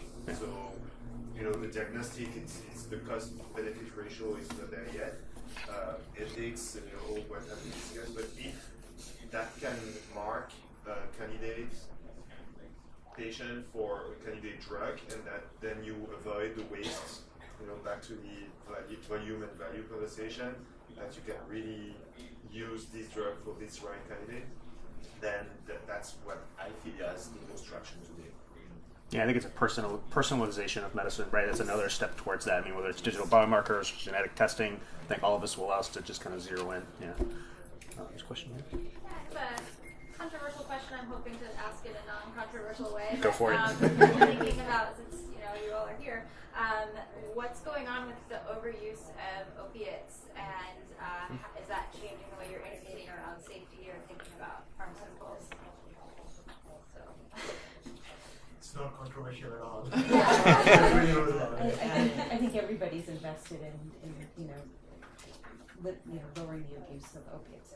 Yeah. We don't really produce opiates, but we do have ADHD medications, and we work really hard, particularly with our analytics, to look for instances where perhaps someone who shouldn't be buying our medications are buying them. We analyze that kind of data, and we do alert the right authorities if we see some inconsistencies in that. So I think for us that's a way that we're focused on ensuring that no abuse of I mean, for Lilly, we recently purchased, or actually bought back an asset, actually based here in Boston around pain management. And so we have probably about 4 different assets right now in the pain space. And I think kind of goes back to the core innovation of all of us is around molecules. And so, opiate abuse is a great example, horrible side effects, but a tremendous need, right, for people in pain. So how are we innovative in molecules? And so at least for us, we're making pretty significant investments in, what's the next generation of molecules that can treat pain, but that don't have all these horrible side effects of addiction. Yeah. Yeah, I think from a design perspective, I think there's a huge opportunity there to create benefit for outside of making drugs, but just in the digital space and in the patient experience, patient journey space. It's something that, like, the whole pharma ecosystem, the whole healthcare system should be paying a lot more attention to. Really driving some innovation. It's so ripe for innovation. There's lots of opportunities to prevent and reduce the likelihood of, or the exposure to addiction. And, there's all sorts of things that can be done. I think we should all be willing to participate in this. I would just add, in terms of measurement, I think that's one area that I think is also being looked at in terms of the opioid issue in the United States in particular. So it's not so much as well about how we measure pain, because it's pretty simple, but sort of when we measure it, and also so that the right patient, again, gets it for oncology and so forth. That pain medicine is actually essential, and they get it when they need it. And there's not barriers actually to people who actually really need it. Sure. Good question back there. We talked about prevention, we talked about outcomes, but rolling those together, I'd love to hear from you guys how you think about the trajectory of outcomes-based reimbursement. We've also touched on that, but now that Novartis has their new heart failure drug that is with a number of payers being reimbursed based on hospital readmissions, and so much of what we've talked about has huge impacts on that for all of your work, and I'd love to hear your thoughts on kind of what that means to you guys and when you're So we think about this quite a lot.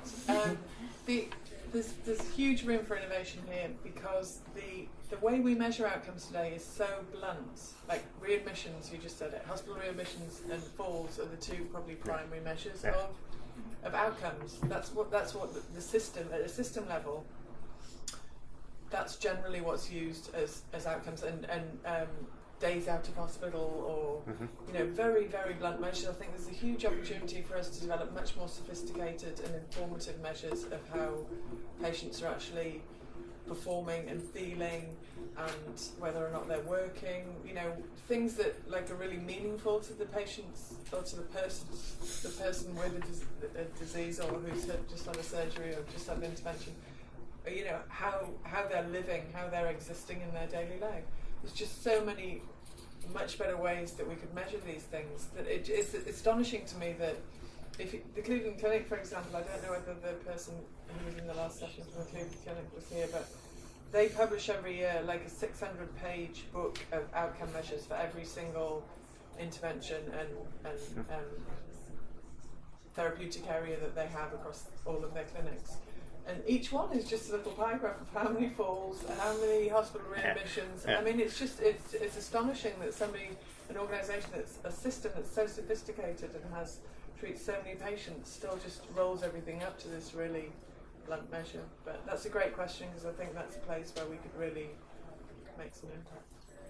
I think it depends. It depends on the epidemiology of each condition because it has to be measurable. So there's a lot of measurement issues in rare diseases. It's a difficult thing to have a value-based contract because you actually, it's difficult to, they call them risk-sharing agreements for a reason. They're sharing risk of identifying the right population. And so I think there's a lot of work. I mean, this is, I think, everybody's discussion is value-based healthcare is, sort of, and there's a lot of measurement issues.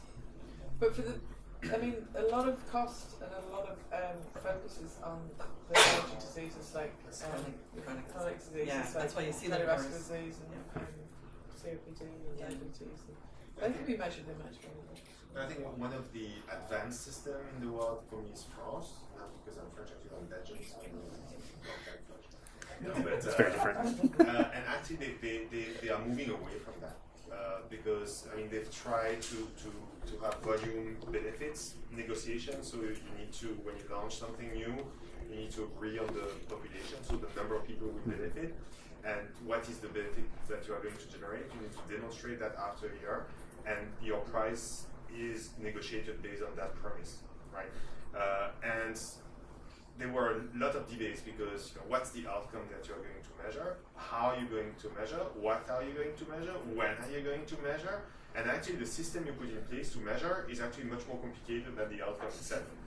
So they came back to the good old volume negotiation and that's it, they don't bother measuring outcomes anymore. So I don't know if it's a pragmatic way.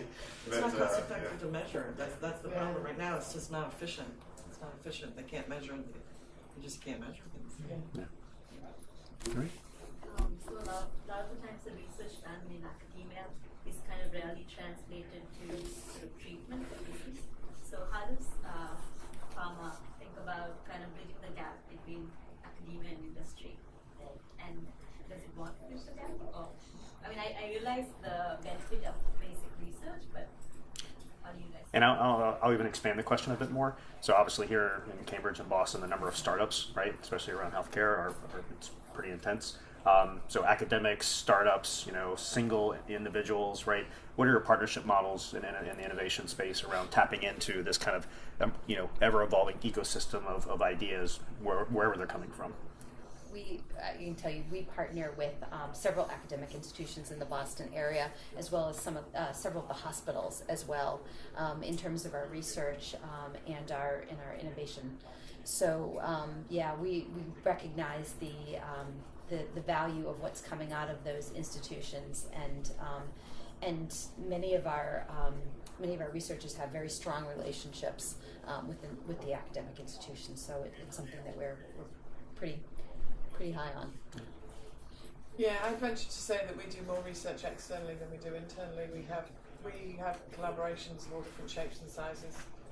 Strategic collaborations across entire organisations or universities or hospitals, and then individual collaborations or investments in small startups, or all different shapes and sizes. But it's a constant surveillance of the environment to see what matches kind of what we're trying to do best.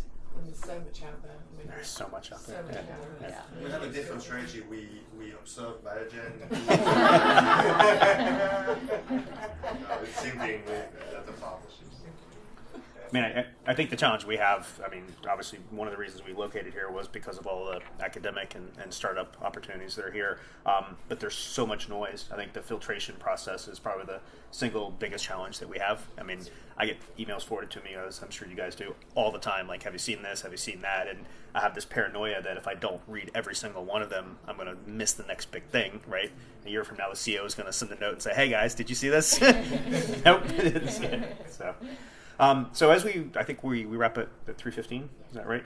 So maybe just a forward-looking statement from each of you. Like if you think about innovation in pharma 10 years from now, I mean, we talked about outcomes a lot today, and and prevention came up a bit, reimbursement and things like this. But what are the innovation challenges that we're going to be facing 10 years from now within pharma and biotech that we're probably not talking about, or things that you see some early indicators of that we haven't really had to embrace or engage in yet? Can I challenge that?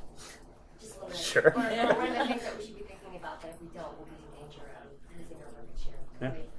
Sure. I'll start, and I think that outcomes or value-based payment is something that we all have to be very aware of, and if we're not able to demonstrate value for our therapies, I think there will be some consequences for that over time. And whether or not cyclical, maybe like in France it is, or it's cyclical. But at this point in time, I think that all of the healthcare bills that have been proposed certainly focus on that. So I think we need to find ways to ensure that we're able to monitor and show value. Yeah, and just to add to that, I completely agree with that, and that's what I was going to say, but I won't repeat. But it's going to be the responsibility of the pharma company to demonstrate the value of their therapies in the real world setting, and to allow us to do that, we're going to have to embrace innovation in a much more risk forward posture, so that we can innovate off the cycle time of the traditional drug development model and use technology really to enhance the core business, and not just have it as an accessory or a commercial add-on. Yeah, and I think really understanding how to measure and collect patient data in a more sophisticated way. I think for me, learning from the Kodak and Blockbuster of this world, I think what they failed to do is to redefine their market the right way.